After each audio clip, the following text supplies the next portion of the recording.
the 政治大学 and the center gave me the honor to be the moderator of the fourth lecture of the five-part lecture series by Professor Haun Saussy, the 9 relays. Well, I wonder what the relay. The relay. As you know, Professor Saussy is a university professor at the University of Chicago, teaching in 3 departments, I believe: comparative literature, East Asian languages, civilizations, and committee on social thought. Great. Okay. 2 of which I've had the pleasure to visit this summer. And he has numerous books and articles, and he's one of the most multi-interest person I know, scholar. Another one I don't have the fortune to know in person is Professor Gunder Frank. Yeah, also taught in University of Chicago. And the further I can draw as comparison is the brother Zhou Ruxun and Zhou Shuren. They're both literary writers and scholars and translators.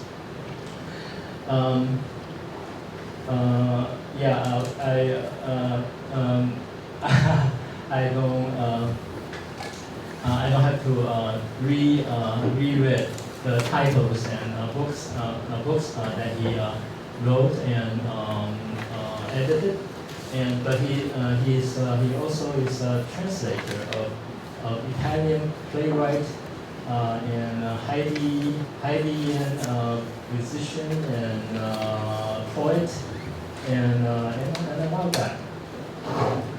I'm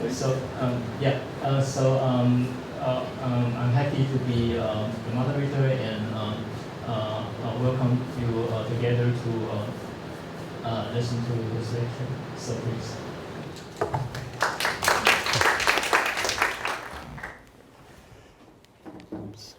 Thank you so much. It was very kind of Dr. CHUN to come and introduce me. Let me see if this is working. Yes. And thank you particularly for mentioning Tony Yu Guofan, who was a dear friend and with whom I had something like 25 years of not frequent enough conversations, but always very inspiring ones. He was an extraordinary person, and one of those people who just had an extraordinary sensitivity to the difficulties of mediating between 2 cultures that he knew very well. One of the funny things about Tony Yu, if I may add a word or two before I begin my own thing, is that his degree is actually in English Renaissance theology. And it was almost by accident that he wandered into being a great scholar of sinology. His dissertation, which I read, is a wonderful comparative exercise, but the world wasn't quite ready for it when he wrote it. And so the University of Chicago Press sent him a very nice rejection letter, the nicest rejection letter I ever saw, that said, "We can't quite publish this because we don't know what the public will be for this book that has chapters each from a different civilization, but please send us anything else you ever write." And he did, and the rest, as they say, is history. But anyway, it's always a great pleasure to have the memory of Tony Yu renewed in public. So today the topic is history writing and the way that it often turns asymmetrical. I've been talking often about ethnicity in these lectures, and that's one of the ways that asymmetry happens. I've been talking about the differences between Han and Yi, about the separations observed, demanded, or enforced between the Hua and Yi populations over history. There is a lot of scholarship about this distinction, and most of it, quite naturally, focuses on political and diplomatic discourse. Historians have tried to see a pattern in the alternating schools of thought on Hua-Yi relations. Luo Zhitian has claimed, for example, I quote, that when Chinese dynasties were strong, they mostly emphasized the open side of the Chinese barbarian dichotomy, and when the Chinese and barbarians were evenly matched, or the barbarians were stronger than the Chinese literati would usually emphasize the negative, closed side. Essentially, they were mostly driven by political considerations, says Luo Zhitian. Such generalizations are hard to maintain since they must deal with thousands of authors and hundreds of scenarios, as Yang Xiaoyun has pointed out in his dissertation, now a book, by the way, examining national identity discourse in Tang and Song.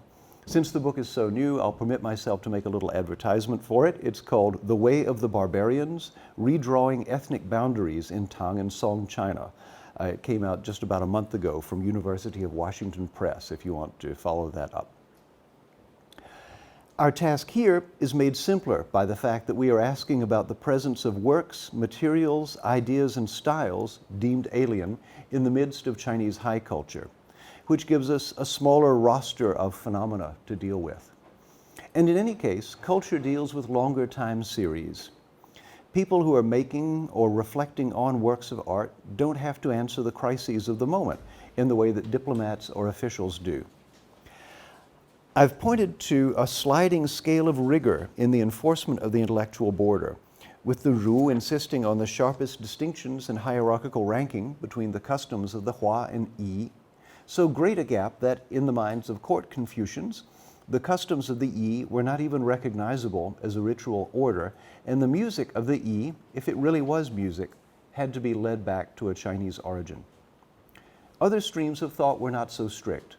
Buddhism, as everyone knows, came from abroad and was originally communicated in a Hu language, and foreign music and even some poetry were adopted into the Chinese cultural repertoire. But texts encountered different fates according to their classification as Hua or Yi. Translated Buddhist texts were maintained and transmitted by institutions and specialists dedicated to them.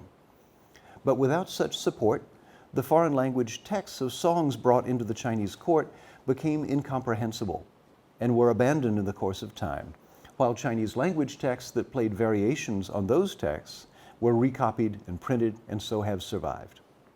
The making of a Hua-Yi distinction is an essential fact of Chinese cultural history. But I've been dancing around the distinction itself. What is the difference between Hua and Yi, between Chinese and non-Chinese? Is there a test? Am I the person to make that distinction? Perhaps not. Inevitably, the answers we propose to the question of what distinguishes the Hua and the Yi and what defines the Hua are framed in particular situations and tend to reflect the preoccupations and limits of their times. I want first to turn back to a work of ethnography from nearly 100 years ago as a reminder of this fact. Li Ji, who is best known today as the lead excavator of the Anyang site and the founder of the archaeology department of Academia Sinica, received his PhD in anthropology at Harvard with a thesis entitled The Formation of the Chinese People. The degree was awarded in 1923, and the book publication was delayed until 1928 by various considerations. Li Ji's investigation is centered on the idea of a common descent group that has common physical features and common cultural repertoire. According to him, the descendants of the Yellow Emperor, signaled by a brachycephalic leptorhine physical constitution, that is, broad heads and narrow noses, are, he says, the people who are found in, or whose origin is traceable to, the land called China proper, and who acknowledge their association with the making of Chinese history from the beginning. Let's see, yeah. Li refers often to Jiang Tong's essay on expelling the Rong, Tu Rong Lun, right? Essay on expelling the barbarians, really, which I have mentioned earlier for its attempt to draw a strong line between the Hua and the Yi. The desire to identify once and for all the descendants of the Yellow Emperor and evaluate the degree of their mixing with Tungusic, Tibeto-Burman, Mon Khmer, Shan, Xiongnu, Mongols, and dwarfs in the Chinese population conjoins several prominent strains in the discourse of the time. The ethnic theme in the Han rejection of Manchu rule, Wilsonian ideals of national self-government, and the eugenicist case for racial segregation, of which one of Li's advisors, Ernest Houghton, was a proponent. I am happy to give up on pseudo-genetic definitions of identity. Fortunately, Li Ji abandoned them too.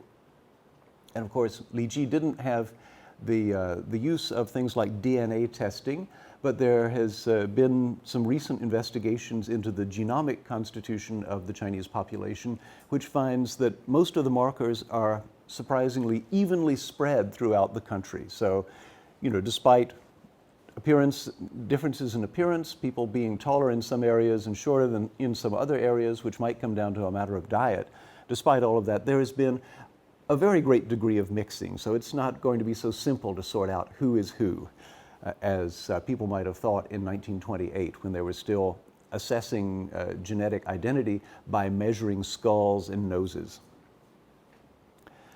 So anyway, that whole program, I think, is not interesting, and I'm not joining in it. However, because I always feel responsible to history, I go back and read scholarship that I know I'm going to disagree with. So the question of the difference between Hua and Yi, or better, the question of the pertinence of the difference between Hua and Yi, is tightly related to a question asked recently by Ge Zhaoguang, 何谓中国? Let's see. So the book under that title was published in 2014. I imagine many people here will have read it. It's a very famous book. A question which was answered in a fashion by Zhaoguang's earlier book, 在此中国, from 2011. Ge Zhaoguang's question is mostly about the continuity and substantiality of the Chinese nation over time. Is this a discontinuous history, interrupted by invasions and radical changes of perspective, or does something transcend those divisions and endure throughout them? How must we define a nation so that it can possibly live up to both kinds of expectation, namely that it will go on through time, preserving the old and incorporating the new? In other words, what is the formula for its identity that will stand up to both kinds of historical testing? I surmise that one of the models for national existence that Zhaoguang has in mind is that of Renan from his famous lecture, What is a Nation? Of 1882. In that lecture, Renan weighed the various answers that have been offered to that question, definitions of the nation, and he found them all wanting. In his conclusion, he says, man is a slave neither of his race, his language, his religion, the course of his rivers, nor the direction of his mountain ranges. Right? Those are all the hypotheses that he's rejecting. Geography, religion, language, or race do not suffice to form a nation. Of course, he was thinking of France, which combines many populations formerly thought to be distinct. Celts and Latins and Germans and Basques he might have enumerated. France also has a majority religion, Catholicism, but admits many others. It certainly has a national language, but began to enforce its teaching throughout the realm only after the Revolution of 1789. And its geographical frontiers had changed many times in the memory of people living in 1882. And of course, the French nation of 1882 contained people of vastly different political orientation, from royalists to communists and everything in between. Is it hopeless to lump all this diversity together as a single nation? Renan's solution is to say that a nation is first a matter of shared memory, the inventory of things that we in the present agree that we in the past have been and done. And second, a moral community, an agreement renewed every morning by the people inside it to go on living together. In putting forth that solution to the historical persistence of the nation, Renan is letting democracy and education together have the last word. He is aware that the fabric of the moral community can all too easily tear. Civil wars erupt. One had done so quite recently in 1871. Provinces can demand independence. There were already Breton nationalists who were grumbling about French dominance. The population of an occupied area, like Alsace, may feel wavering loyalties. One means of causing people to act in the interest of the nation they feel they belong to is to narrate history in such a way that such actions will make sense. Let's say I'm an Alsatian Protestant in 1871, just after Alsace and Lorraine have been snatched away from France by the victorious Prussians. In an effort to persuade me that the French have never been my community or my friends, someone may whisper in my ear that France was responsible for the St. Bartholomew's Day massacre in 1572, the revocation of the Edict of Nantes in 1685, and associated horrors. If I still feel myself loyal to Paris and the Republic, I might dismiss such arguments by contending that it wasn't France that murdered the Huguenots in 1572. It was a mob stirred up by unscrupulous factional leaders. It wasn't France that expelled the Protestants and Jews in 1685, but Louis XIV, led on by his mistress and his confessor. In other words, if you don't mind my devising this imaginary scenario, the narration of history leads us to remember certain things and to forget certain other things, as a way of taking responsibility together with others for the things remembered and denying involvement in the things that must be forgotten. Forgetting, says Renan, and I would even add historical error, is essential to the formation of a nation. Every French citizen is obliged to forget the St. Bartholomew's Day massacre and the campaigns against the Catharists in 12th century Provence. It's kind of a paradoxical statement because, of course, he's reminding us of these very things as he says, we have to remember to forget them, right? So I think he's very conscious of what he's doing there. It's not a slip. What he means by forget is, of course, we have to put it in a special compartment of things that we decide not to treat as relevant to our present-day existence as French people. To this model of the nation, as a pattern held in memory and renewed every day by the rituals of teaching and narrating, the places of memory, lieux de mémoire, described by Pierre Nora and his associates in recent years, Ge Zhaoguang has a complicated response. And I will show you that. All right, he's got, rather than translate it myself, I was able to get my friend Zhang Longxi's translation already published in an article. So, you know, if Zhang Longxi says something, I think it's generally believable, right? More believable than anything I might make up. So here we go. Longxi says, different from Europe, the political territory and cultural space of China spread from the center to the peripheries. Moral customs and political institutions began to stabilize the nation gradually in this space, which is quite different, says Ge Zhaoguang, from the European understanding of nation as a new phenomenon in human history. Therefore, the theory that divides traditional empires and modern states into different time periods does not correspond to Chinese history, nor does it correspond to the Chinese consciousness of the state or the history of the formation of the state. Right? So that, thus far, Ge Zhaoguang, translated by Zhang Longxi. Now this China, radiating outward from the center, is just one of the many possible Chinas. It is the China visible to those who put themselves at the meridian of the Daotong, a bit like the solstice sunrise as it appears to an observer who stands at the right spot among the pillars of Stonehenge. The title of Ge's 2011 book points up the ambiguity I am trying to bring into focus. 在此中国 has been translated by Jesse Field and Qin Fang and published in English as Here in China I Dwell. As always, the translators have had to make a few decisions and exclude a few possibilities. I feel that the possibilities excluded in that translation of the phrase amount to much of the history that needs to be narrated and represented if we are going to understand the process of production of China at all. It would be more accurate historically to translate the quotation that makes the book's title somewhat differently, as dwelling in the central states, perhaps. For Ge Zhaoguang, the problem is how to explain China, and to bring in China as the solution would mean that the work is just one huge tautology, which, as its reader, I can assure you it is not. The title phrase actually reveals the process rather than announcing the result as a fact. It comes from an 11th century BC bronze vessel known as the Hezun, a vessel that is famous for containing, as some would put it, the first occurrence of the words Zhongguo. Let's see. Oh, I seem to have lost the pointer, but it doesn't matter. I'll be able to do it otherwise. So it reads as follows. 且武王即刻大夷商 则庭告于天曰：于其在之中或国 what will it be? 自此异名 right? King Wu, roughly translated, King Wu conquered the great city Shang, right, the great capital of Shang. Then he made a courtyard announcement, technical term from ritual, a courtyard announcement to heaven, saying, "Henceforth I shall reside in this central territory, 在此中国, and here I shall govern my subordinates." And you have the words right here, sort of at the top left here. They're a little hard to recognize, of course, because this is bronze script, but you know, you're all educated people. You know how to read from bronze and oracle bones. You do it every morning before breakfast, I'm sure, right?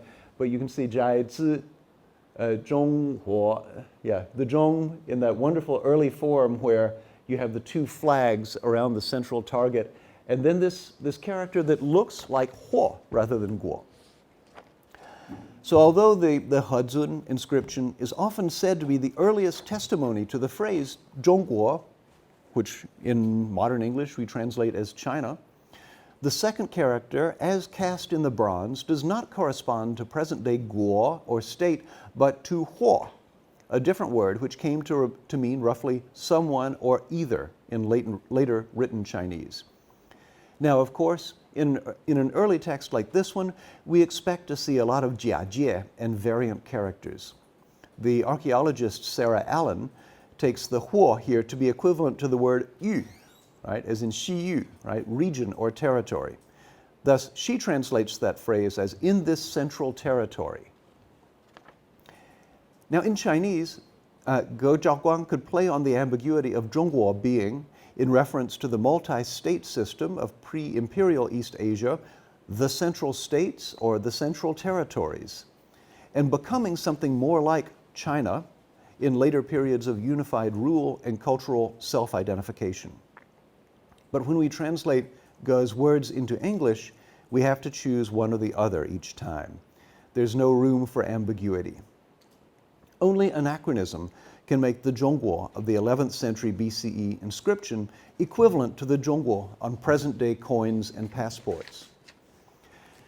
The purpose of Ge Zhaoguang's book is actually not to enforce this anachronism, but to follow the evolving meanings of Zhongguo and related terms through history, asking again and again whether a stable or enduring reality corresponds to the reiterated terms. Ge's solution is to hold that China has always had a clear and stable center, even if its margins have at times been vague and unstable, quoting from his 在此中国. Other historians may see the center as wobbling.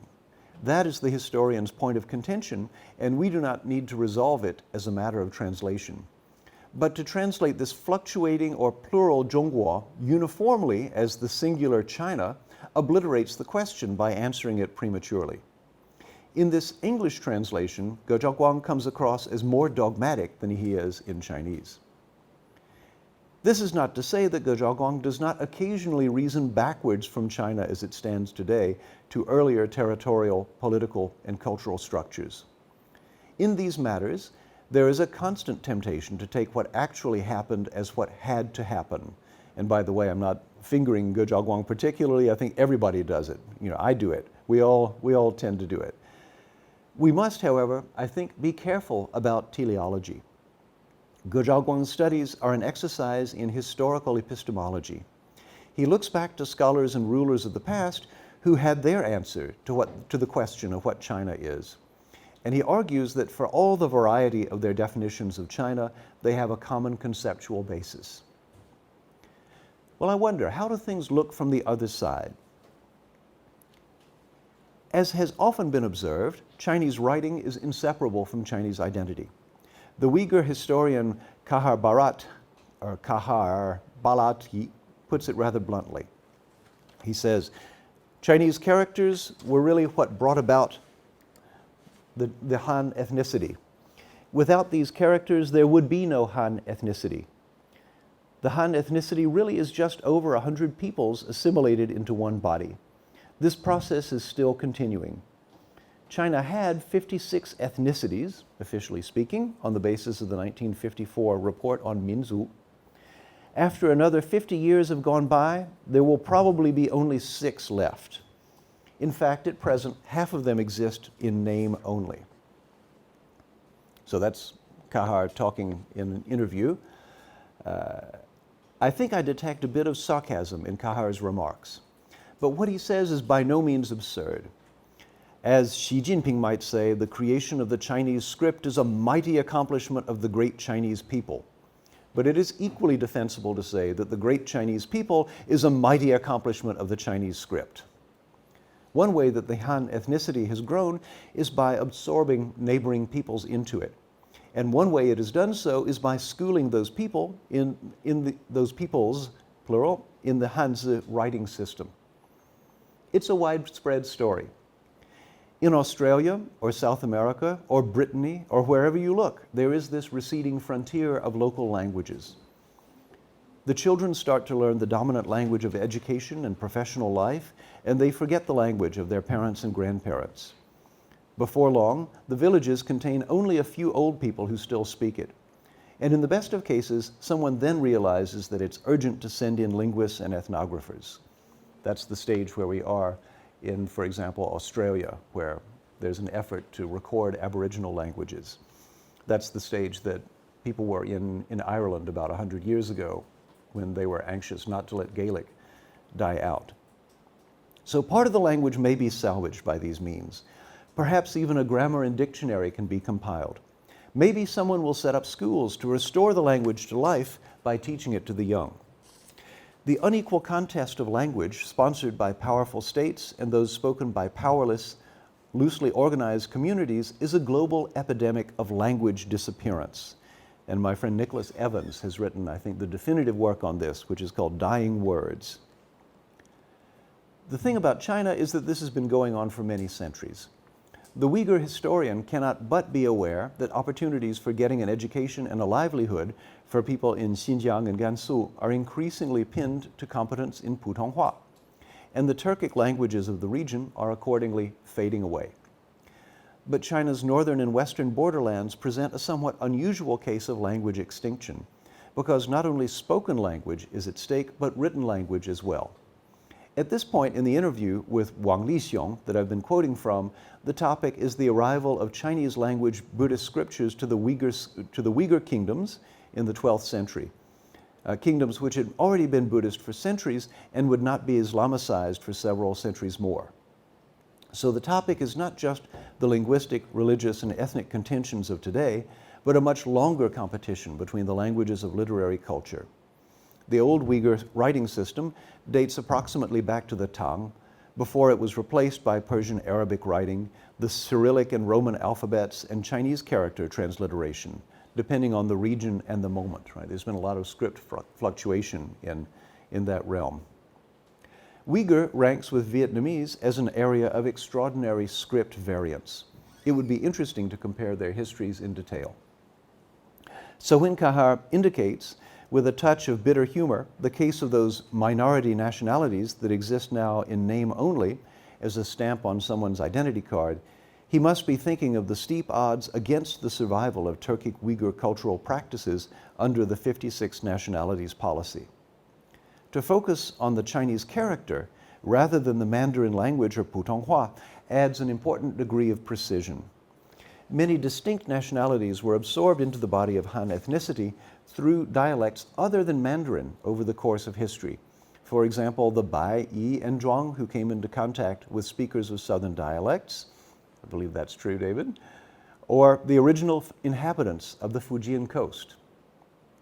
The Yue, whom I have cited in a previous lecture, eventually saw their state annexed by Chu, and the language of Chu, however it differed from the language of the central states, comes down to us through the standard written language.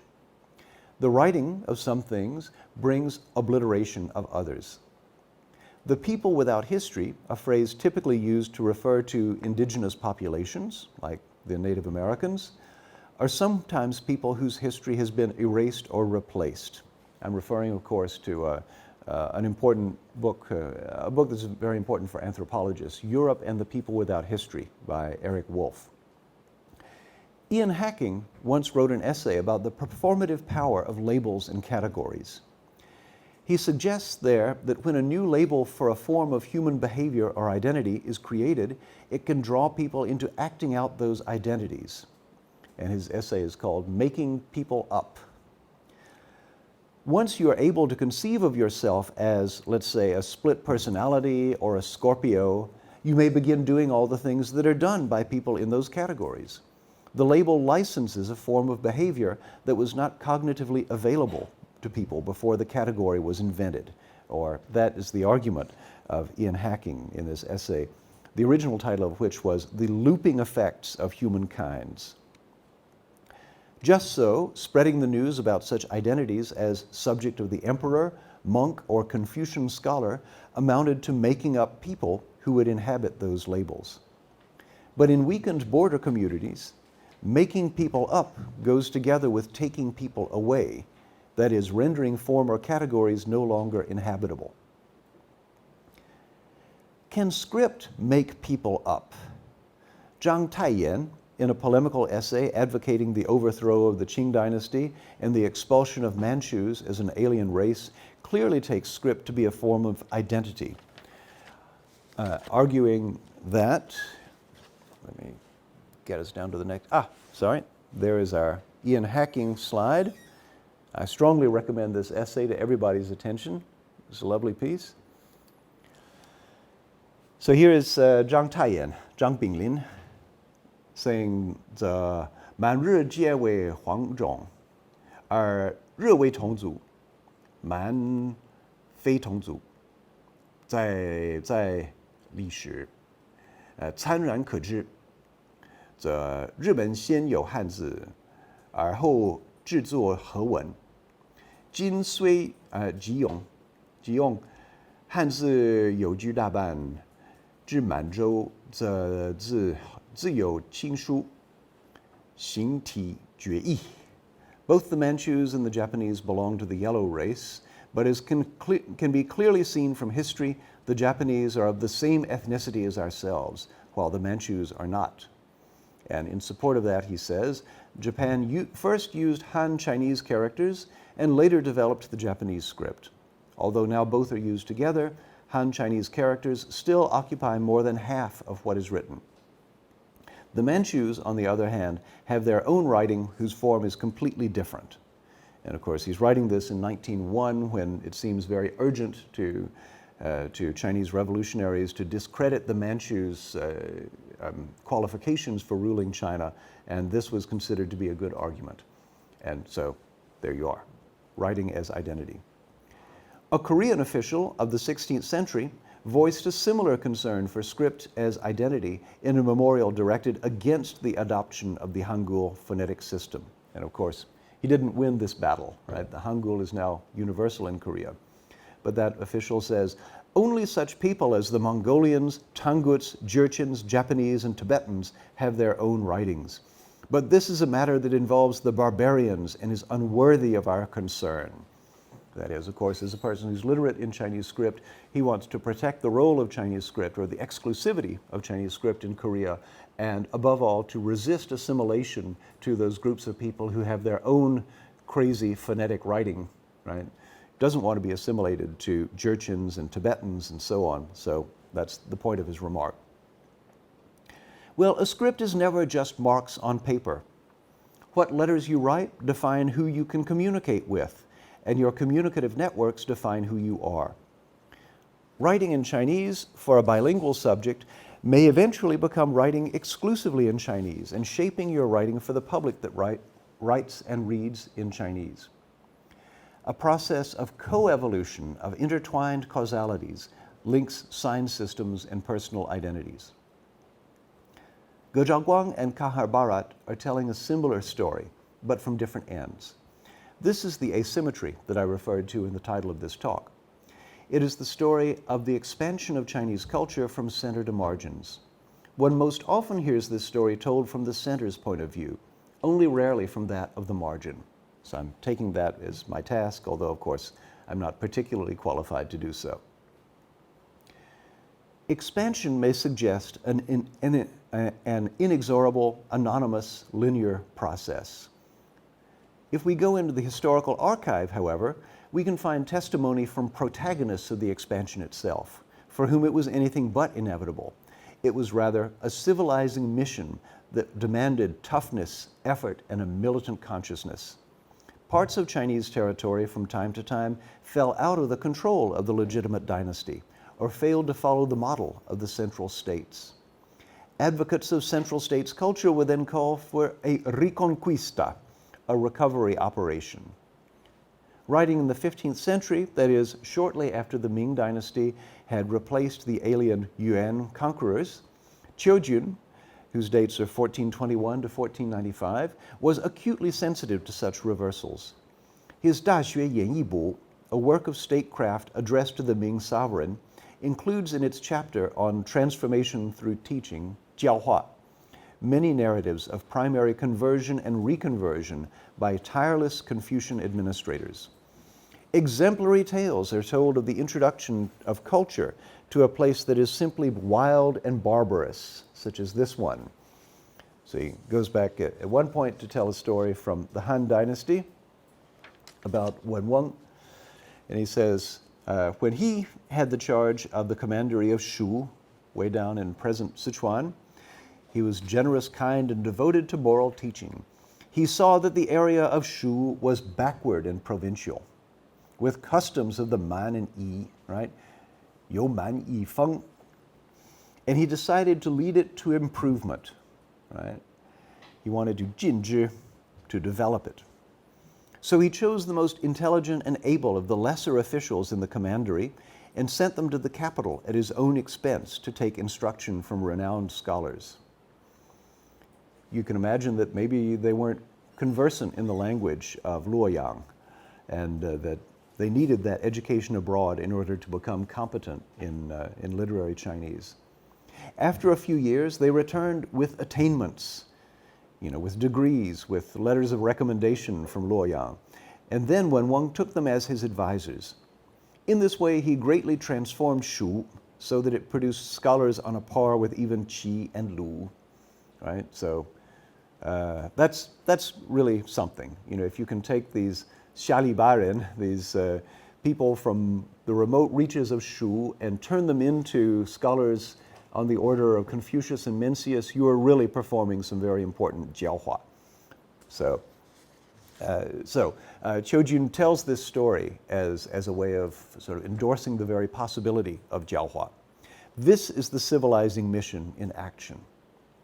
And in his own time, in places that have undergone centuries of alien rule, Qiujun goes on to tell us, energetic disinfection measures are now required. He says, in the time of the Han, heretical teachings were not so flagrant.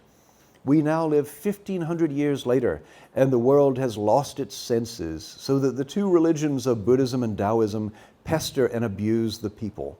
Right? Neither of those religions really existed during the Han. Were it not for the ancient rituals that rectify the hearts of people and extinguish evil ideas, the people's resources would be exhausted and the people's nature perverted. And he goes on to say that Zhu Xi's manual for family rituals is the model to follow, partly because it's very correct, it's kind of morally and historically correct, and these rituals are very cheap to perform. Right? No one is going to say, you need to make vast donations to a temple in order to earn merit in this life. Zhu Xi gives you the formula for getting right with your ancestors and not going broke in the effort to do so. So there's one recommendation from Qiujun. So stay away from Buddhism and Taoism because they're foreign teachings that kind of mess things up. And then he tells another story from one of the periods of division, right, from between Han and Tang, when the odds were rather against Confucianism succeeding as a fighting creed. He says, Feng Hui of the later Wei became governor of Anzhou. Let me see if I have the slide for this. Nope, I don't. Let's go back. Feng Hui of the later Wei became governor of Anzhou, where the mountaineers were extremely unrefined. Fathers, sons, and passing travelers all slept in one room. Hui got off his horse and urged them to find separate places. Their habit changed instantly. And then Qiujun adds, from his own experience, I note that this is still the habit in the Zhongzhou Valley, where the people have been contaminated by Jurchen and Mongol habits. They still sleep on a single heated brick bed. The job of transforming them is a big one. They should be prohibited from this. Well, of course, the Zhongzhou Valley is very close to the ancient Zhou heartland, right? It's up in north-central China, where you would want to have a nice warm kang to sleep on, and you would probably be willing to share it with people if that was the alternative to being cold, but this is not going to be allowed. Right? These foreign habits must be expunged, according to CHUN.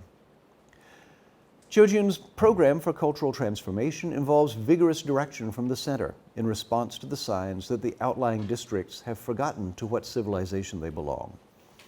He says, "It is by no means the case that manners and morals are good everywhere, nor do all the reforming efforts of rulers reach universally. For in the breadth of the great world of Tianxia, there are places divided by rivers and valleys, with the result that they have different regulations and the people there have different customs."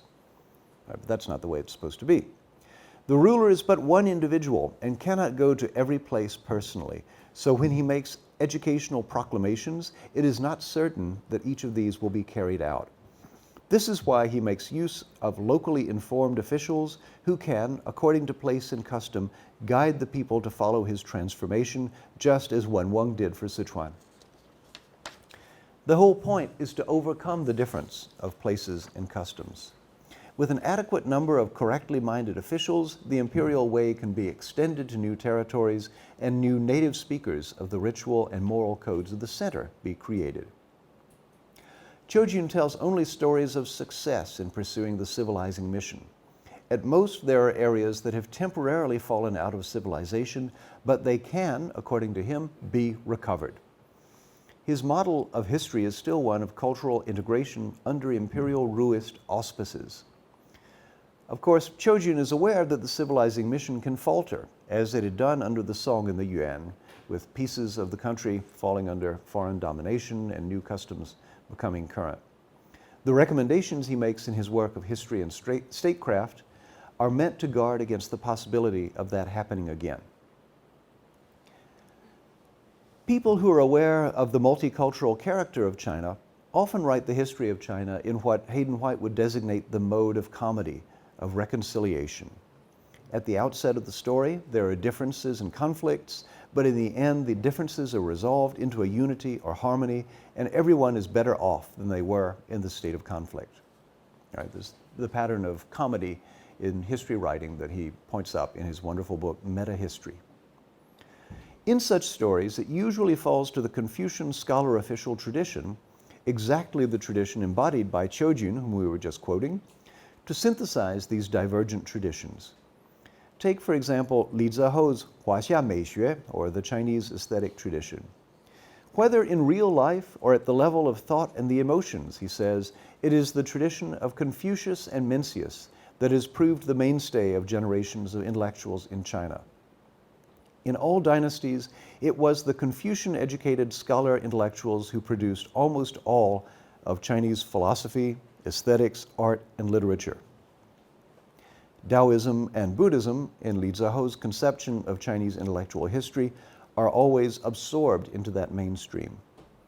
Primitive and marginal ethnicities have their part to play too. Early totemic or shamanistic Chinese culture laid the foundation for the unity of sense and reason, nature and society that would come to characterize the Chinese aesthetic tradition. The emotional, participatory, immediately vivid culture of Chu in the far south contributed essential resources to the maturing of Chinese artistic sensibility in Li's view. Right? The minor, alien, or marginal traditions are absorbed. They do not absorb the mainstream in this style of narration or even durably contest it. Of course, the natives of Chu or Yue could have had no idea that they would contribute to moderating the ethical strictness of the northern tradition. The combination of the two in mature Chinese culture is a retrospective teleological construction. The formula is ever popular. I quote from another recent synthetic work, A Literary History of China, that says, Chinese civilization resulted from the gradual fusion of multiple sources. However, the Yellow River Valley culture obviously played a dominant role.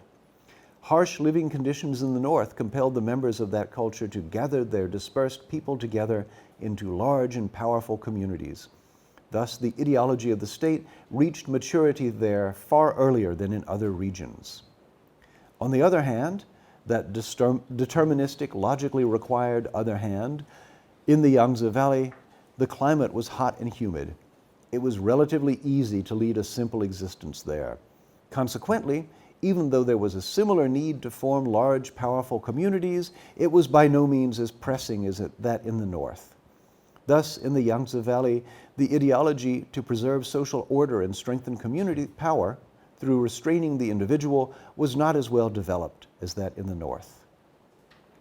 I'm still quoting from this same work, which is a history of Chinese literature that came out a few years ago. In the culture of the north, music, dance, and singing were regarded as the means to regulate community life and to carry out an ethical purpose. The main functions of the arts of Chu are represented, however, in providing the satisfaction of aesthetic pleasure, and in this way fully display the dynamism of human emotions. So in this narration, Chinese culture emerges as the reconciliation of North and South, but under the watchful eye and social conscience of the North.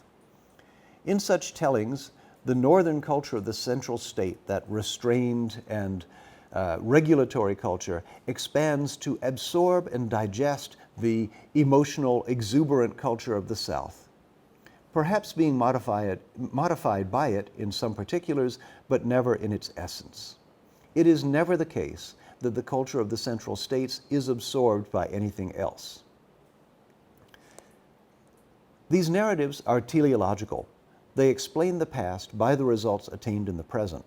They make the present appear as a legitimate consequence of developments in the past, and they present diversity under the aegis of harmonization, such that the warring elements of the past are now necessary ingredients in a new synthesis, that is, the national culture. Alexander Beecroft has detected a parallel in the constitution of the high culture textual traditions of ancient Greece and ancient China, to wit, the Homeric poems and the Shijing. These canons start from local expressions with local publics. They are progressively added to and reconfigured to reflect a wider geographical area, a bigger pantheon, a larger roster of dialects, and eventually they become panchoric, as he says. That is, they draw from and are current in the whole cultural domain of the Greek-speaking and Chinese-speaking worlds, respectively. I suspect that the larger purpose of such anthology-like compositions as the Iliad, Odyssey, and Shijing is to train us in seeing like a state, to put the epicoric inside the panchoric, to see the local as predecessor of the global and not the other way around or some other combination of the elements. National literary traditions, I would go on to say, are carefully developed expressions of a teleology. Behind them is a narrative of expansion and harmonization. And national literary and cultural histories, to come back to my main subject, are constructed in the same way. Their perspective is what cosmologists might call anthropic. Since we are the products of the process, can we doubt that it happened in this way or question whether it ought to have? But to the reconciliations of comedy, there must correspond, at least for some observers and in some localities, a tragic narrative of loss. The speakers of the Yue language, the followers of alien religious canons, the people whose languages or scripts have fallen out of use, for example, rarely have a word in the discussion. Is it impossible to recover their lost voices, I wonder? At points in the major tradition, however, a tragic vulnerability is heard. Sometimes it seems that the way is about to perish. Du Fu's poems of the Anushan Rebellion and the Tibetan sack of Chang'an in 765 exemplify this fear. Everyone who has read Du Fu will remember his desperate struggle to keep body and soul together and to ensure the survival of his family while fleeing the disasters of war and constantly noting down the apocalyptic signs of the near collapse of the Tang Dynasty's world order. I've chosen one poem written in the depths of the rebellion that goes so far as to prescribe a halt in the eternal civilizing mission. So this is from Yogan Wushao, written in the midst of these wars and flights. In Youzhou and Jizhou, serpents and boars remain. heaven and earth are still with wolves and jackals. The lords of domains send no spring tribute. A string of court envoys stare at each other daily. Take care not to try to swallow up Kokonor. Don't trouble yourself to ask about Yuechang. May our great ruler be the first to cease battle. Bring the horses back to graze on the sunlit side of Mount Hua. Let's go through it. Serpents and boars, wolves and jackals. These are Du Fu's oft-used epithets for the Tibetan, Sogdian, and Uyghur armies occupying different parts of the Chinese realm. A certain dehumanization of the enemy goes together with the best traditions of humanism. The vassal lords are no longer sending their spring tribute to Chang'an, perhaps because the roads are blocked, or perhaps because they are waiting to learn if a new dynasty is about to be declared. If so, the new overlord will receive the honors. In yamens and offices, those who show up for work stare at each other blankly with nothing to do. Du Fu urges the emperor to repress his martial urge to swallow up Kokonor, or Qinghai, an absurd directive because the emperor is in flight and Qinghai, 1,000 or so miles away, is securely held by the Tuyuhun allies of the Tibetans. It's a discreet reminder of the fact that projecting power is no longer an option. Even less pertinent at this moment is concern about the condition of Yuechang, that is Vietnam, in the far south, a land from which the Duke of Zhou once received emissaries in confirmation of the sagely charisma of his rule. Du Fu expresses the wish that Tang Xuanzong can, like King Wen after the conquest of the Shang and the proclamation of the Zhou dynasty, put the war horses out to pasture as a sign that he plans no future military campaigns now that his victory is complete. A flattering parallel and quite absurd given that the Tang would have to sue for peace, not proclaim victory, and might well be entirely defeated.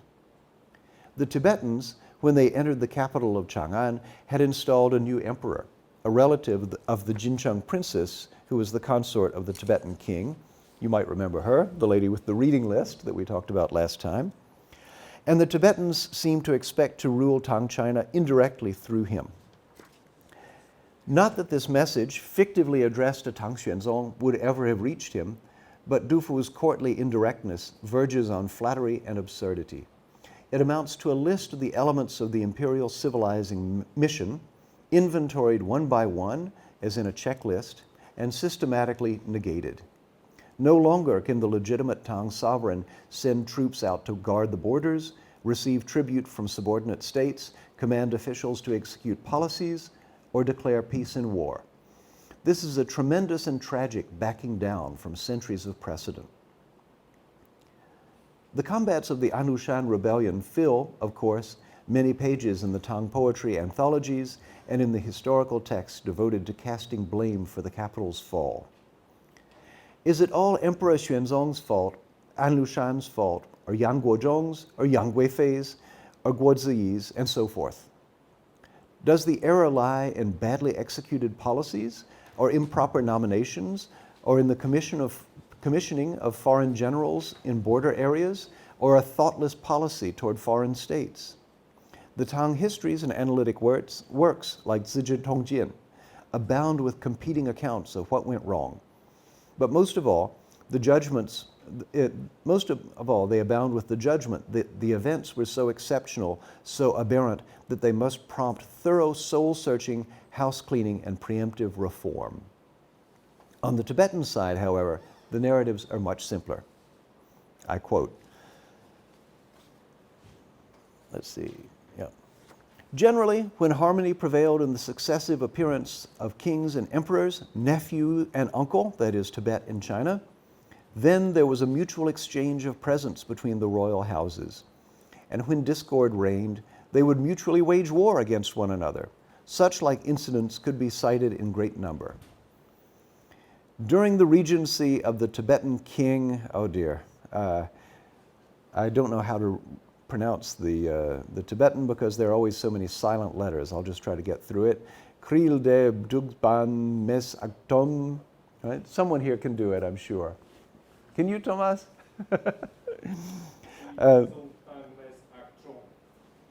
Thank you. Consider it read, please. The daughter of the Chinese emperor, Princess Jincheng, arrived in Tibet in 710.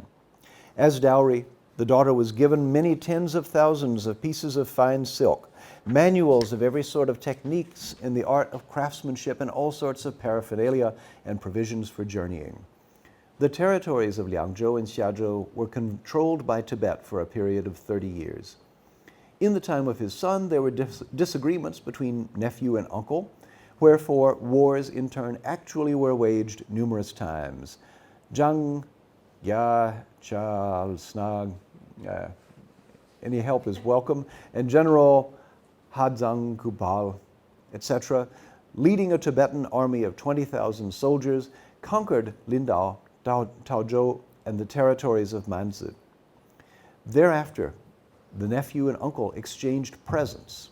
Accordingly, Gadag Rapachan, also with a period of hostility between nephew, had an army of tens of thousands of soldiers, whereafter China was invaded and all provincial fortified garrisons were conquered. The Chinese monks and Tibetan chaplains acted as mediators and oath witnesses.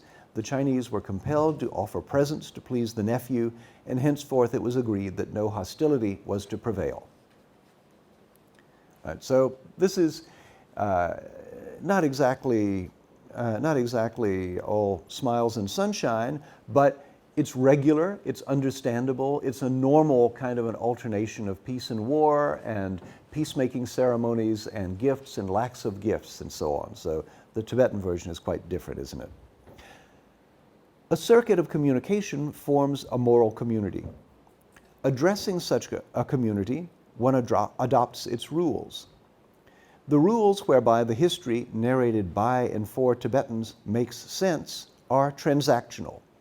Gifts are given or withheld, amity or hostility follows, and when hostility is the prevailing climate, war is prosecuted until presents are made once more.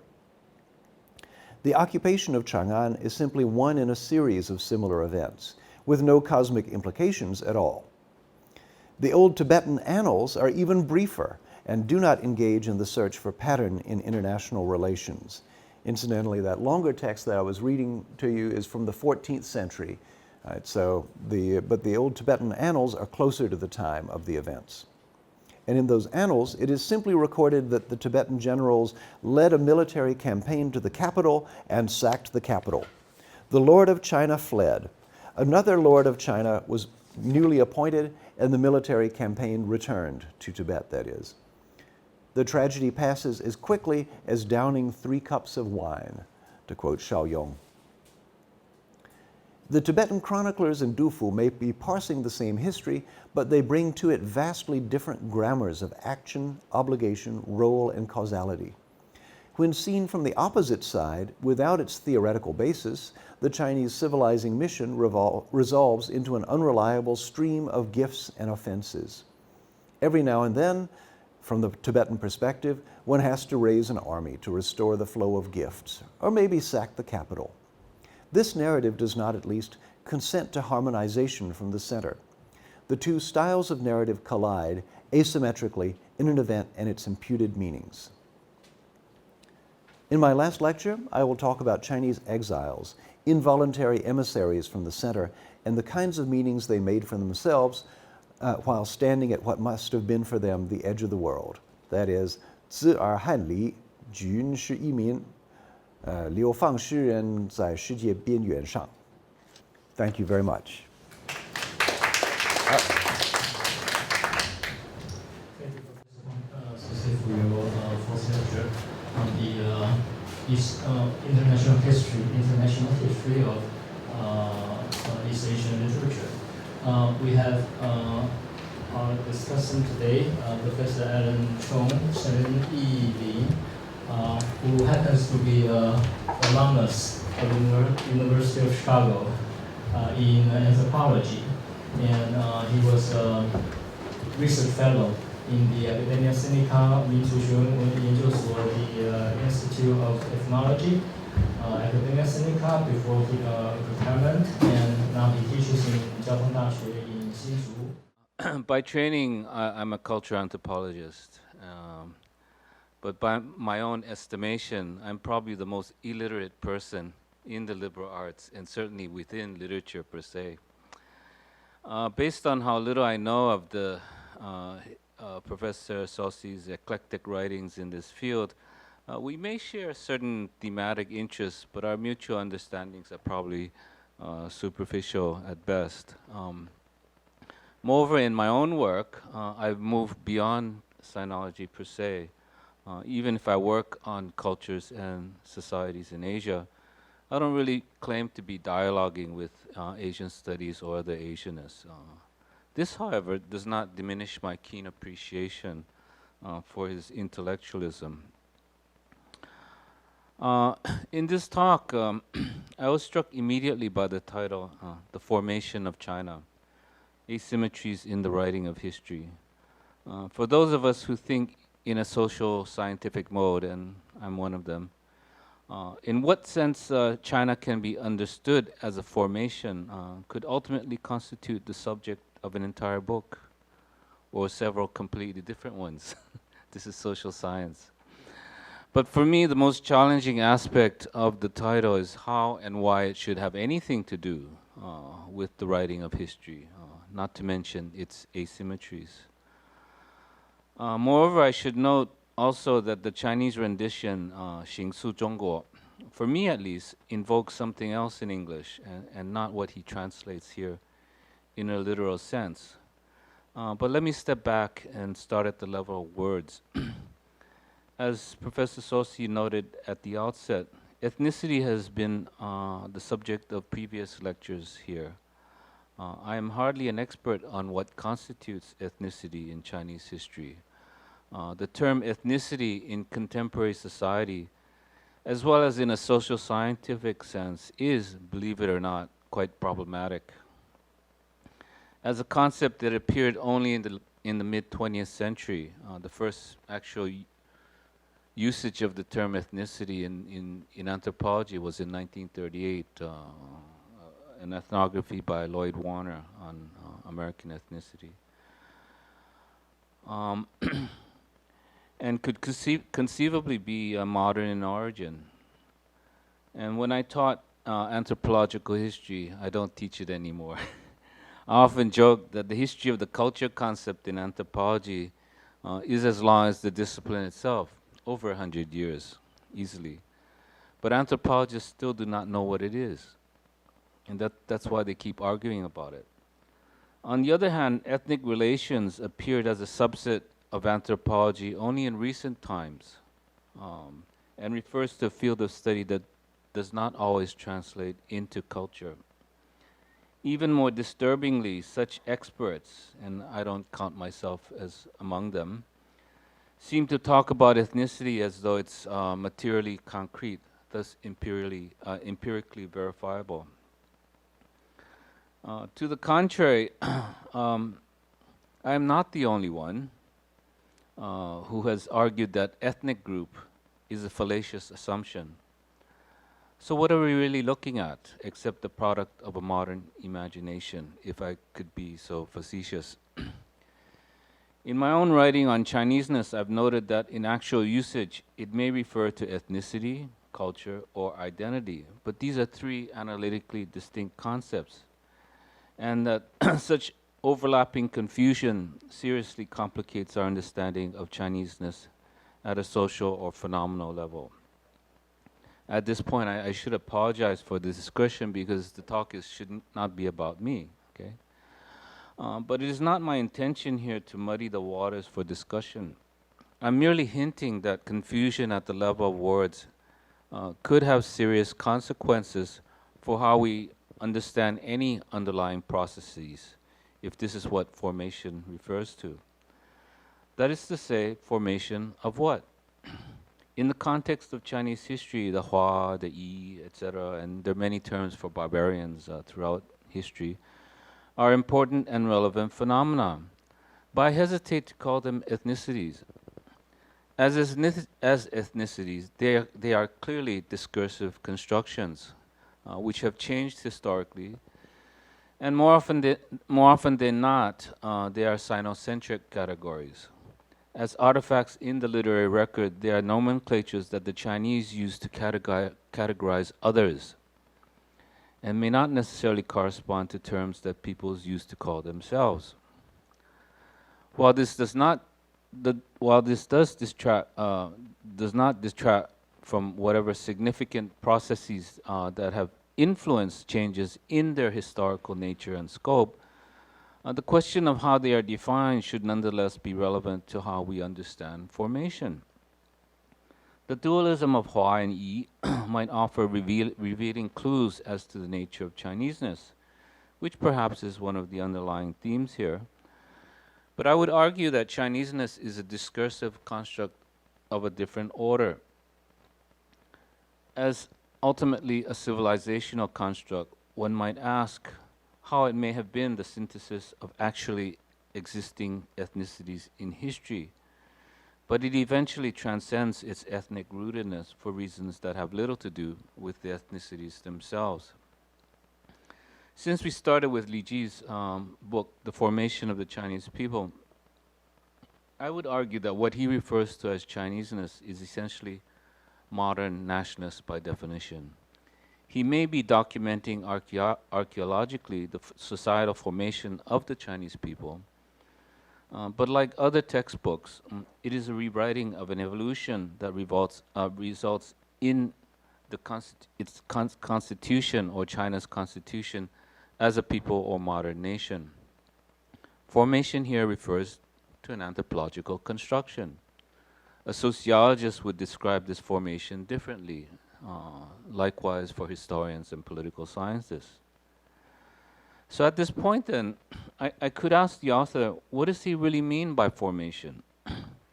The fact that it is implicated in the way that China, ethnicity, and its civilization are continually invoked throughout the essay seems like an explicit provocation for the anthropologist to respond. Unfortunately, I don't write as an anthropologist anymore, so I have little interest in defending a discipline that is still hopelessly trapped in an era that invented primitive savagery. China as a cultural space will continue to be an important object of discursive rumination. This is the positive point that I very much agree with. But I actually have more questionable things to say about China as nation and identity. I suspect also that what Professor Saussy refers to as formation is in part China's formation as a nation and identity. In this regard, I must point out that my reading of Ernest Renan's What is a Nation, or Qu'est-ce que c'est une nation, is different from his. Perhaps more famously than his remark that forgetting or historical error is a crucial factor in the creation of a nation, is his proclamation that the nation is a soul, in other words, a spiritual principle. I would add that his evocation of a common will in the present is much more important than common glories in the past. And these are his terms, actually. How else does one, in fact, transcend the material regime of race, language, and religion that people attribute to their indelible, mistakenly attribute, I would add, to their indelible traditional roots? How Renan would depict the Chinese nation is less clear, but I would probably not, it would probably not be rituals of narrating and temples of memory. At the same time, as we proceed from Ge Zhaoguang to Kahar, Barat, and others, it becomes increasingly apparent that we are traversing different constructions of Zhongguo as nation and identity. In the case of Ge, it is obvious that his constructions are discursive, but it is not sufficiently clear whether they are explicitly authorial or simply his interpretations of unconscious mindsets. When Ge claims that in China, moral customs and political institutions stabilize the nation gradually in a space that spread from the center to the peripheries, which is different from the European understanding of nation as a new phenomenon in human history. This is the quote that was shown there. He misunderstands the essential nature of the nation state. Qing thinkers from Kang Youwei to Liang Qichao understood the new nature of this nation, which eventually resulted in the 1911 revolution. Even Sun Yat-sen's revelation that the traditional polity was a dish of lusan, ipan sansa, okay, reiterated the focus that Benedict Anderson placed on the standard linguistic community that formed new imagined communities everywhere, not just in Europe. The culture that Ernest Gellner argued was at the core of the modern nation is perhaps best exemplified, in fact, by post-war Taiwan's construction of a nationalist identity, and I use the big N, nationalist identity. In Etienne Balabar's terms, the nation is quite aptly a form, not the content of a culture, tradition, and its narrations. The sociologist Huang Jinlin characterizes even more aptly the history of modern China from late Qing to early Republican era as a corporeal formation, 身体形成. What then is the formation of China, i.e. as a nation? I deliberately counterpose my interpretation of it to Professor Saussy's, mainly to emphasize that my understanding of formation is an inherently sociological one. As a process in abstract terms, it occupies a social space that is not necessarily discursive. The formation of China, whether it be sociological or discursive, is an ongoing one that has its own long history. But the modern nation state is a specific phenomenon that I never confuse with the generic notion of nation as people or of ethnos. My own intervention has been to argue that the advent of the modern nation state has subtly transformed Chineseness, not only as a concrete identity, but also as an abstract social space. Chineseness as national identity is a discursive construction par excellence, but more importantly, it is inherently politicized in ways that are unconscious and normalizing, hence hegemonic. And this is where I diverge also from Professor Saussy's writing of history. Ironically, his history is precisely, as is in his translation, a process of 形塑中国. What his discursive construction ultimately says, other than narrating on the other hand, is an open question. For writers like Homi Bhabha, narration is a genre of cultural criticism. When Professor Saussy notes that Chinese writing is inseparable from Chinese identity, I think he's striving to make to make a statement about the culturally distinct nature of Chinese writing, language, or literary form in general, in ways that mirror the complex metamorphosis of Zhongguo itself. So, as he says, a circuit of communication forms a moral community. And finally, what about the Chinese civilizing mission? At this point, discursive formation, cultural transformation, and literary process proceed beyond my scope of comprehension and limited imagination. What he calls asymmetric, I would probably characterize as bipolarizing, centrifugally and centripetally. And having returned to the title, maybe I should just stop here. Thank you. Thank you.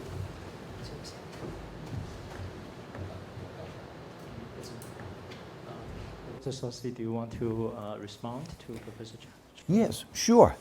I'm very grateful for the sidelights on the history of the concept of ethnicity. It is a concept that in Western languages has a very curious history. So I'm taking down as a note the first occurrence of 1938 with Lloyd Warner. In French, ethnie was an invented word from the 1920s, and it was created specifically as an equivalent to the German word Volk, right? Because just as you had ethnic identity movements like Nazism growing up in Germany, you had parallel movements in France where people were identifying themselves as belonging to the French ethnie. And one of the reasons that that's bizarre is that first, the word had never been used before. Ethnie was just not an available term. And second, that it sort of ran counter to the long-standing self-narration of the French nation as a reconciliation of different tribal origins. So there was an attempt really to reimagine the French nation on the pattern of this German heritage of Volk, which itself was a synthetic construction of the 18th century by people like Herder and others who wanted to forge a single German nation out of all of those small principalities. So here's the curious thing that comes up in the long history of ethnie or ethnicity or Volk, is that it's always a concept that's forged out of a perceived lack, right? People say, we need to be a folk. And then the next step is to say, we really are a folk. And that's what gives our history meaning, and that's what defines us and tells us what to do in the present. But if this isn't discursive construction, I don't know what is, right? This is just a kind of a massive wager launched out into the air, and a certain number of people begin to believe in it, and lo and behold, it takes on a kind of a performative effectiveness, although it may have had practically zero rapport with with experienced reality before that word came up. So I think of it as really a case of Ian Hacking's ingenious construction of making people up, right? Offering a category that might be quite empty at the beginning, but as more and more people get invested in that category, it takes on a kind of a social reality. So I think of it as being a discursive construction in that way. Someone like Li Ji, I think, was barking up the wrong tree. For him, anthropology meant physical anthropology, and he really thought that there would be some way of using historical documents and teeth and skulls and other things to identify who the real Chinese are and peel away those layers of foreign importation, which, of course, might have seemed a rational and plausible program in the 1920s, but to us, after the historical experiences that the human race has been through since then, takes on a more sinister look. And in any case, as I was saying, Li Ji abandoned that whole kind of thing and went into archaeology rather than this physical anthropology. But even so, he's left with verbal artifacts like the dynastic histories, which he uses as his means of sorting out who the descendants of the Yellow Emperor are, as opposed to these invaders and others. So I think the pushing as far as we can this notion of discursive construction, I think, is exactly what needs to be done. There's another dimension that interests me very much, because when we say discursive construction, we're saying that something is being built in language, but in which language? Right? And there, of course, this is the thing that I'm mostly interested in here, is to work out the question of which is the language that people are communicating in, and how does the Chinese language, written or spoken, interact with non-Chinese languages that surround it. And there, the imposition of a language of broader circulation, which is the case when the Chinese character goes to the borderlands, is also a kind of an inscription, as we say, technically in the field of literary theory, right? Not really a matter of finding names that reflect reality, but rather imposing names on reality, and drawing people into a conversation that can be held only in one language, right? Only in the Chinese language. So when people who are from the peripheries adopt the Chinese language, in a way they're adopting self-designations that were originally devised, as you say, in a sinocentric way, right? So there's actually a lot of interesting tension and drama in this whole contest of language that goes on in the space that we know of today as China. That is, to me, the kind of 形塑that's going on, right? It's not really shaping an object that's already given, as if you gave me a lump of clay and I turned it into a statue, but it's more like speaking it into existence. So perhaps you're right that Suzhou 形塑 gives more of an impression of giving shape to something given, but this is it's certainly a construction that's normalizing and hegemonic and imagined. And the question is, how are people persuaded to invest themselves in it, and in fact to make sacrifices for it, right? This is one of the mysteries that Renan and Durkheim and Mauss and many other people in the French tradition are always puzzling about. Given that we know that nations are invented, why is it that people are willing to lay down their lives for them, right? What explains that? And I'm also very, very grateful to you for the reference to Huang Jingling, because this notion of inscription on the body of behavior and norms interests me very much, and I want to go and see what concretely is the investigation that he conducts. And so I think that although, of course, I'm being very, very amoral possibly in jumping around among different disciplines, I probably need to pay more attention to the protocols of translation among the disciplines, right? Because often neighboring disciplines like anthropology, sociology, political theory might have a great many words in common, but the grammars in which they use those words are very different. I probably need to pay more attention to flagging which grammar I'm trying to imitate at which moment, right? Because this is actually a very chameleon-like discussion I'm trying to conduct in appropriating bits of different disciplines to weave this story of how people are imagining the past of China. So that is a very useful corrective to my inveterate comparative literature habit of seeing something cool that someone else is doing and wanting to do it too. So thank you for that. All right, but otherwise, I'm very grateful for your comments. Do we, audience, do you have questions? We have plenty of time. Yes? What is your name and your affiliation? My name. Sorry, my name is Nai Hua, and thank you for Professor Susan and Professor Allen. I graduated from this university, but I graduated from Beida and working in Qinghai, and now I'm visiting in Zhongyang研究院. Yeah, thank you.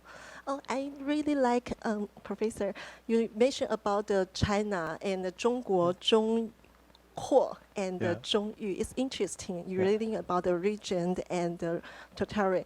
And compared with the Chinese social science, even the Ge Zhaoguang, many people mention about this, but some people criticize about him because the 在中国, even though he said the 周边看中心, but he emphasized too much about the 中心, not the ego.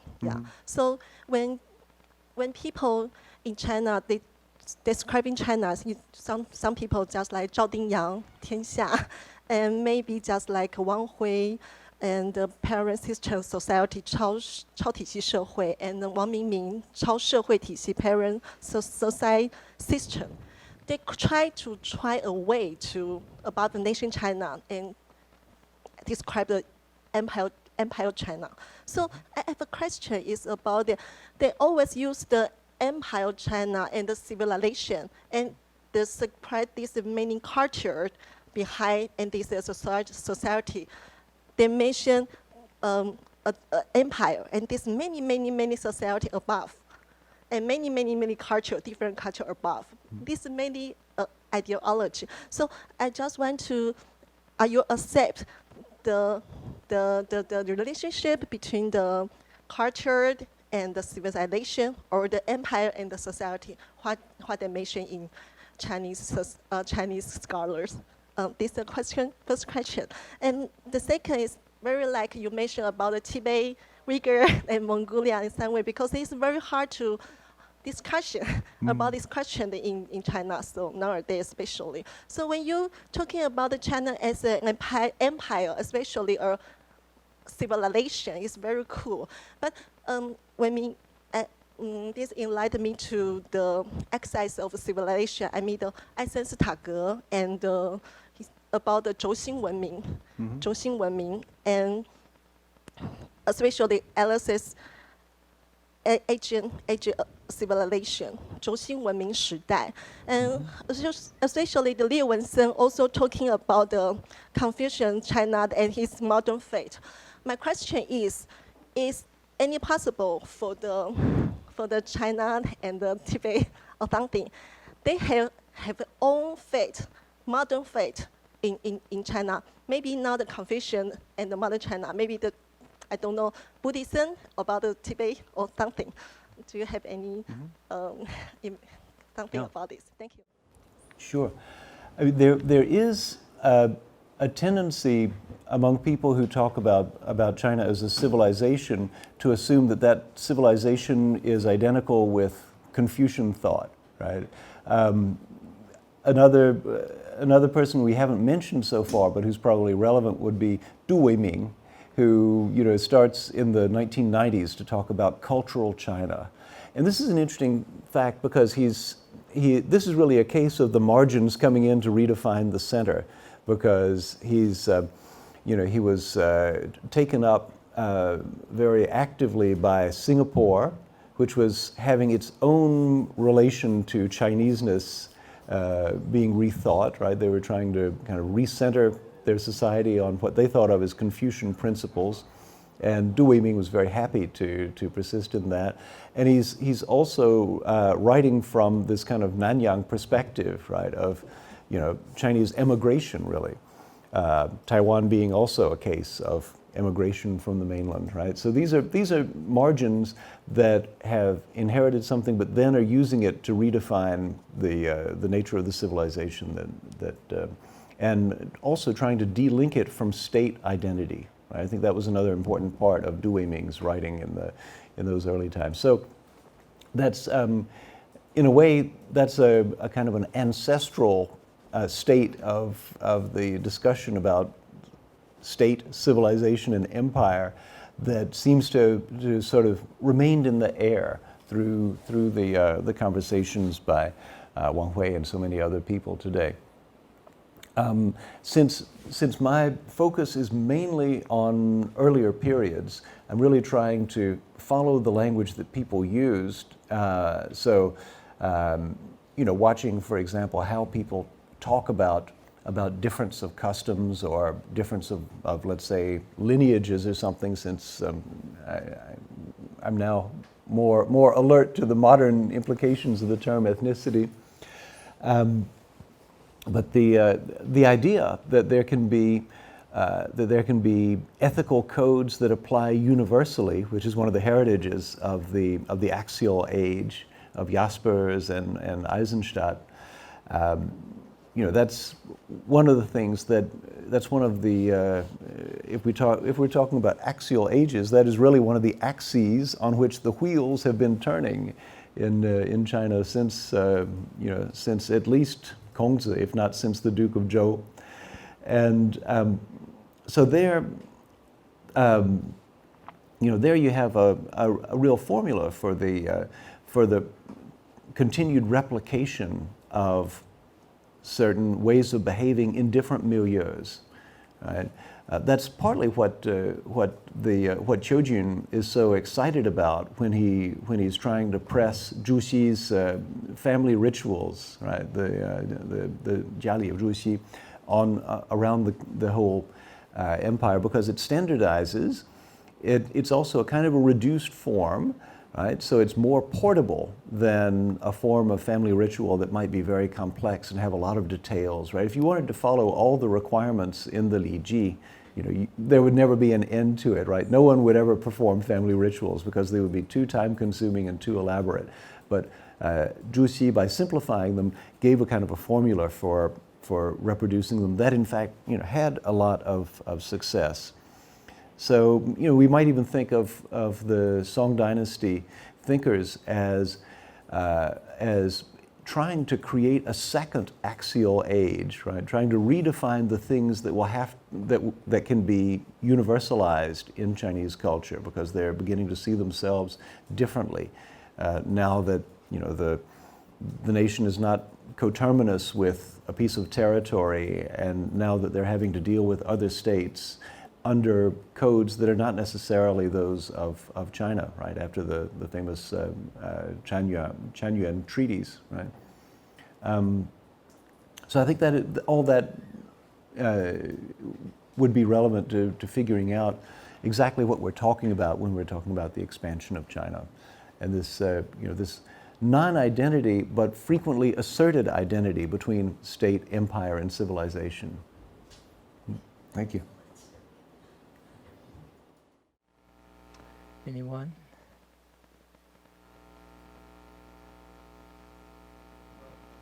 Actually, still trying to figure out how exactly to express what I want to ask about, but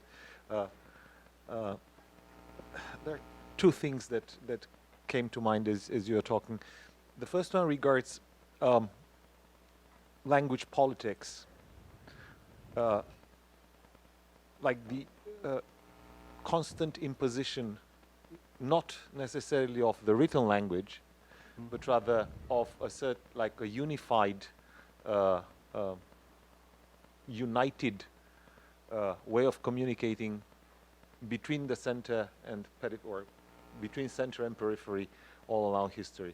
Primarily, I would be interested in the very idea of a guanhua, or any kind of common language, and the takes, how things could be seen not from the center but rather from the periphery. Reactions to this, opposition, connections. That would be one thing.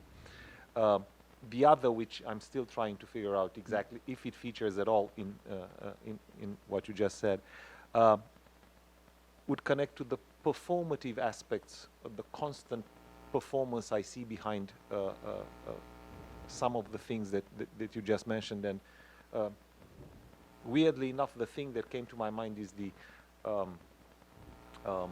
TV shows around the Spring Festival in China, where you have year after year minorities shown on TV performing their difference for the sake of entertaining Han audiences primarily. And I remember reading somewhere about this very idea of a national minority somehow already appearing in the 1920s and 1930s, discourses about the exotic, how I know Xinjiang people came to be like the close exotic in comparison to farther exotic African, South American, and so on and so forth. Would this fit in any sense in this whole asymmetric thing? What would be the reaction from the other side? Yeah, very, very interesting topic.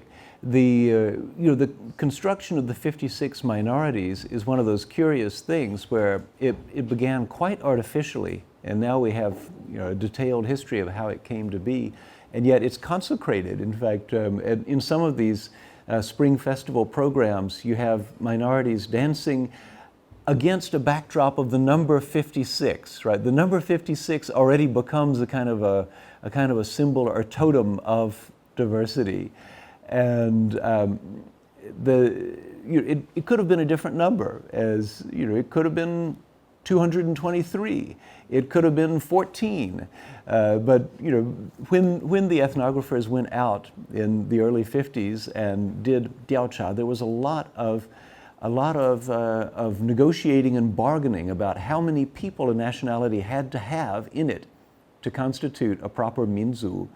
And they met with the elders of different groups and said, now, your language, although you may not agree, your language is very close to the language of these people over here. Won't you agree to form a common minzu with them? And there often had to be many, many sessions, and finally people said, okay, we'll agree to form a single Minzu. And anyway, the ethnographers were answering a political command, right? Because it had been decided that there would be a National People's Congress with representation from all the minorities, and someone had to figure out how many minorities there were.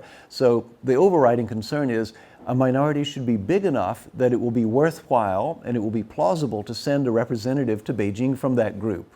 So, if you have someone who says, I'm a national minority of one, you're going to say no to that person's application, right? So anyway, just coming back to the main topic. So this notion of national minority already comes onto the scene with a lot of expectations built around it about how it will interact with the center, and of course it's all completely plotted, right? They are constructed as kind of figments of the center's recognition of the margins, and that recognition comes with certain conditions, right? And so that too would be a thing that I would see as quite asymmetrical, right? It's not as if anyone is asking the Bai or the Yi what they think China ought to be, right? And historical documents like this Tibetan history, where there's a certain theory about what China is and how China behaves,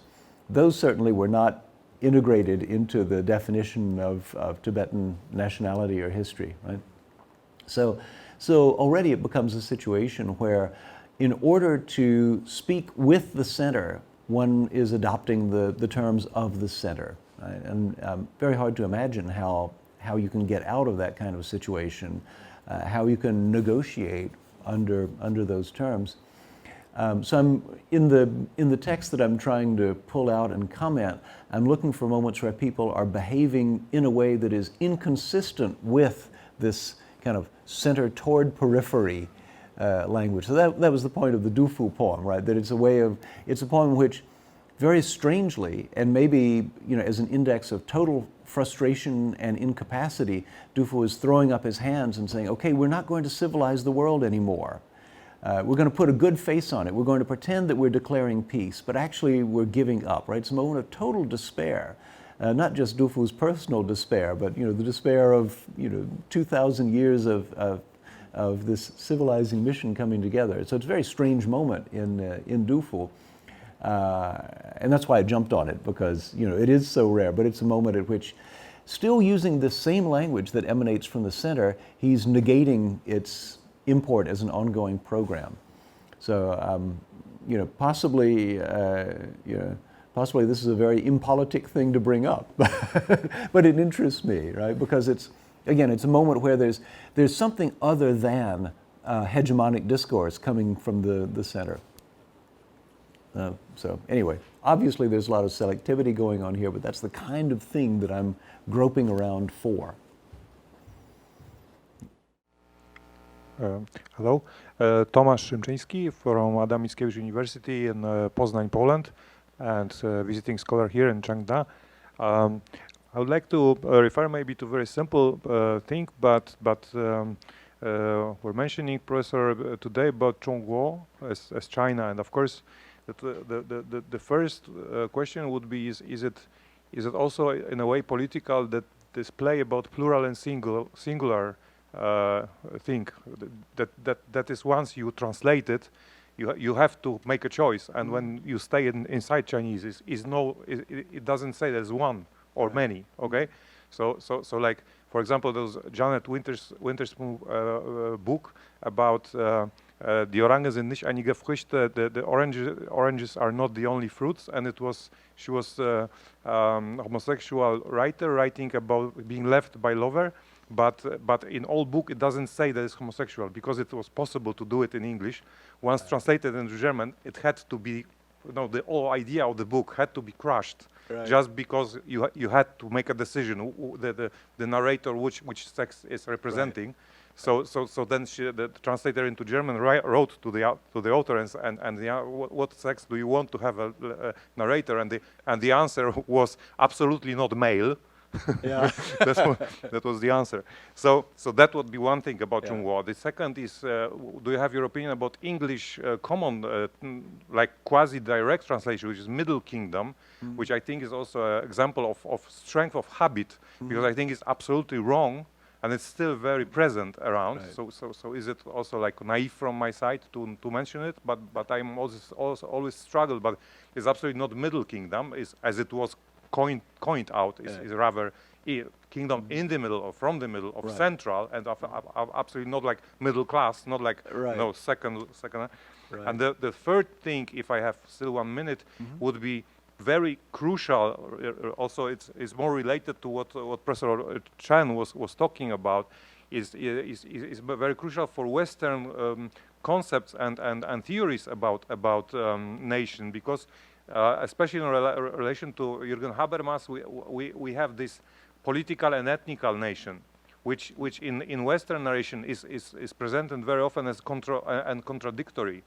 And here again is rather mixed and not confronting. So ethnos and demos are required to have this ethnical, which is ethnos, and political as demos connotation. And of course, Zhongguo from that perspective is covering everything like nation, state. So is this as well a challenge, like you already said, is this translation of grammatic of translation, is to point out like the double level hermeneutics, to point out the importance of it and not just go to directly into yeah. Thank you. Sorry. Yeah, yeah. Thank you for that. Yes, the funny thing about Middle Kingdom, it's first a kind of an abusive translation, and second, it's acquired connotations of sort of reclusiveness, self-centeredness, and so on. You know,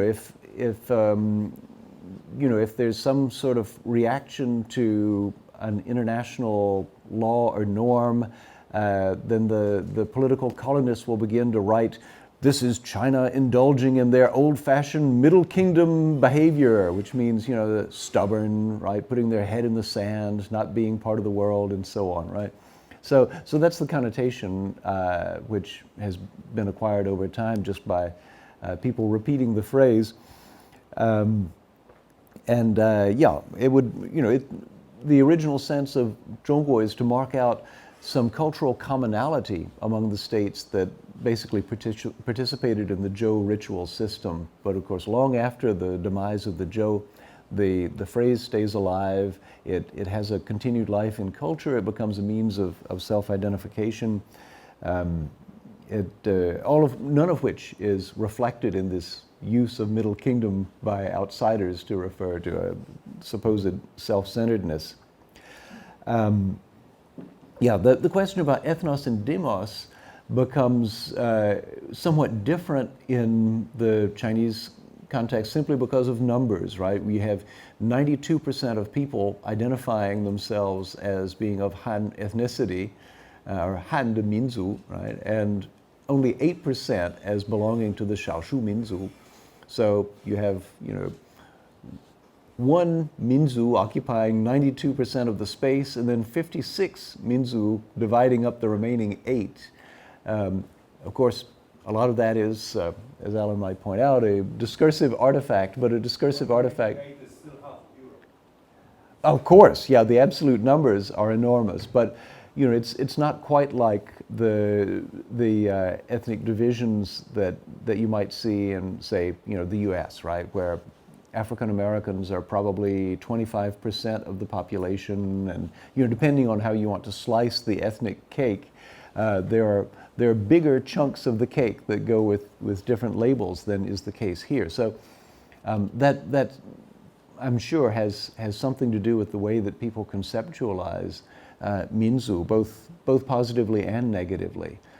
Maybe that's also part of why the Minzu become spectacular and decorative entities, because there's not much possibility that some fraction of 8% will exert any real political power over the remaining 92%.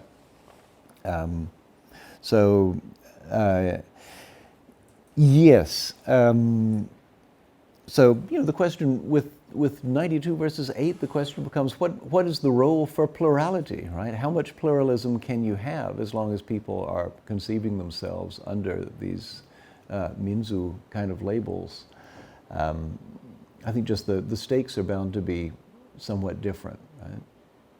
And so maybe for that very reason, it's all the more imperative to reach back into the history when many of these Minzu did exert political power that was totally disproportionate to their numbers, as in the case of, let's say, you know, the Xianbei or the Manchus, right, ruling everybody else for a certain pocket of time. Right? So that you know, that reflection is very helpful if you want to imagine what pluralism would mean in what is otherwise a kind of a monolithic ethnic state. So I think that's as much as I can come up with on that topic.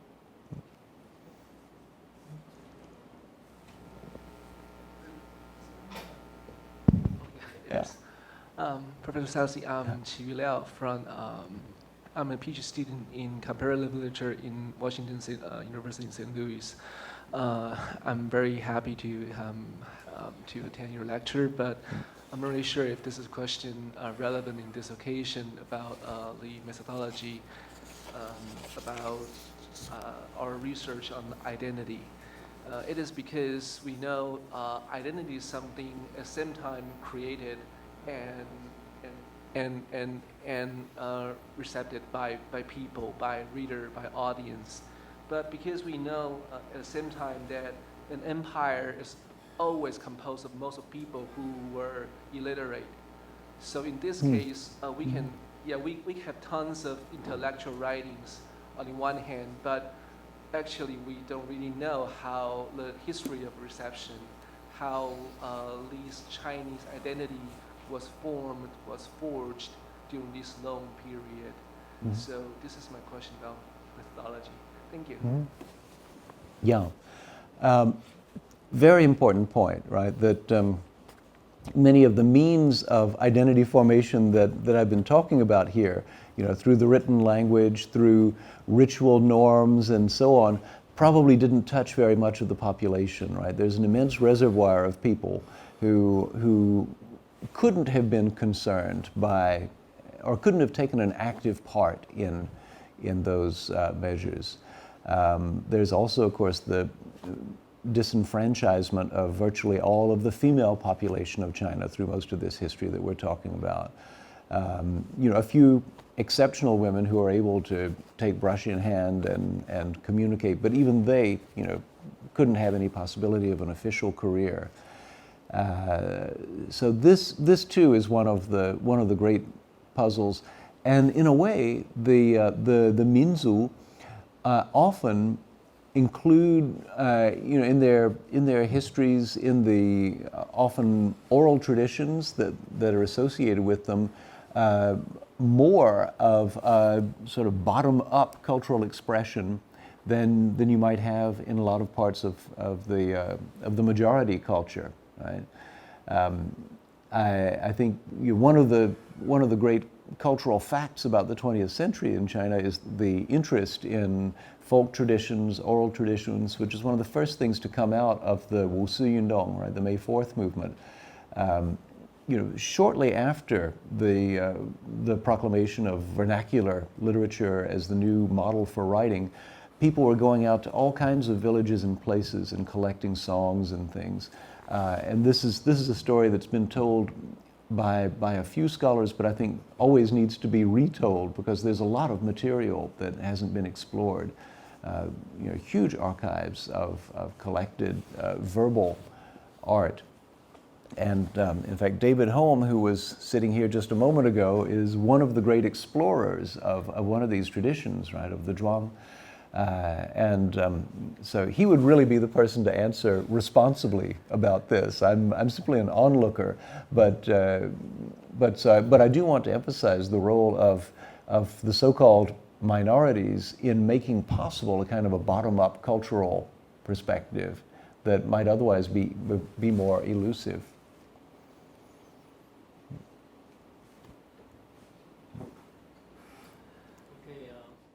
We have just a few minutes left, so may I ask a short question? But of course. Okay, and also let me ask it in Chinese. What do you think about the importance of script 的文字在这个你的这个今天的演讲里面的重要性？如果从甲骨文的时代来讲的话，我们现在有周元的甲骨，但是那个文字跟那个殷墟的文字是一样的。虽然我们不知道说周跟商，他们虽然自己有自己的名字。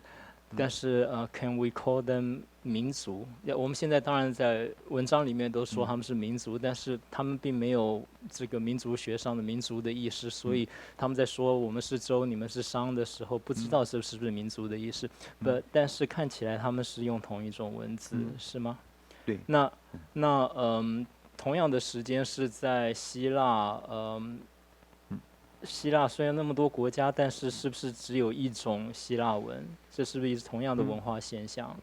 那到西周的时候，我们现在的经文大概都是来自于周的这个，但是到春秋初期的一些南方的不是周的国家，他们的文字跟周的文字是一样的。那也就是说这个中文为什么在那么早就没有其他的或者说没有其他的语言文字系统保存下来呢？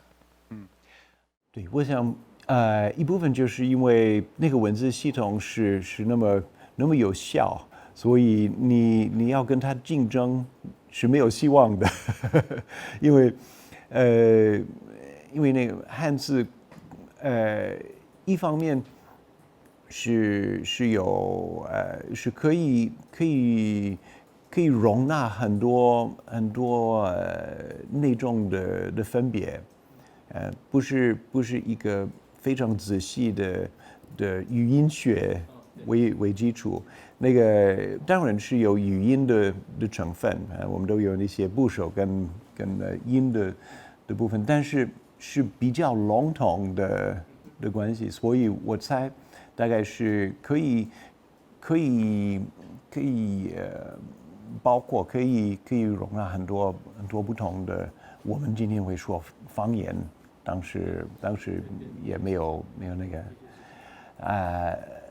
但是是有一些其他的有，比方说有用铜器可以制造铜器的民族，比方说四川的那个文化，我目前想不起叫三星堆的那个文化，那是一个大玄秘，我们都不知道他们用的是什么语言，因为他们没有留下任何文件，没有文献，但是有那些青铜器，有视觉上的，有3度空间的文化的